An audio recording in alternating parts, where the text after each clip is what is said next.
तर यानंतरची बातमी आहे धुळेमधून धुळे शहराला पाणी पुरवठा करणाऱ्या नकाने तलावाने तळ गाठलेला आहे। 350 FCMT एवढी नकाने तलावाची क्षमता आहे। मात्र यंदा कमी पावसाअभावी हा तलाव डिसेंबर महिन्याच्या अखेर पूर्णपणे आटला आहे। गेल्या अनेक वर्षांनंतर पहिल्यांदाच नकाने तलावाने तळ गाठला असून धुळेकरांची चिंता वाढली आहे।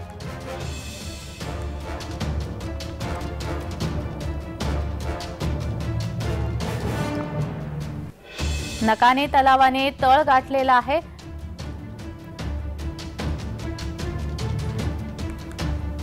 तर नकाने तलावाच्या जलसाठ्याबद्दल आढावा घेतलेला आहे आमचे प्रतिनिधी तुषार परदेशी यांनी। पाहूया। शहराला पाणी पुरवठा करणारा नकाने तलाव ऐन हिवाळ्यातच हा पूर्ण आटलेला आपण या ठिकाणी पाहावयास मिळत आहे। धुळे शहराच्या 40% भागाला पाणी पुरवठा नकाने तलावातून केला जातो, परंतु हिवाळ्यातच हा पूर्ण क्षमतेने आटल्यामुळे येणाऱ्या काळामध्ये पाणी संकट हे धुळेकर नागरिकांवरती येणार आहे। 350 MCFT क्षमता असलेला नकाने तलाव अनेक वर्षांनंतर यांनी आता तळ गाठलेले पाहावयास मिळत आहे।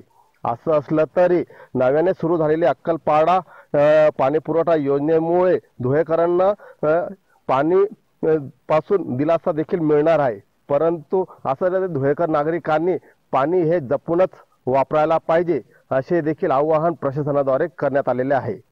तुषार परदेशी, जय महाराष्ट्र न्यूज, धुळे।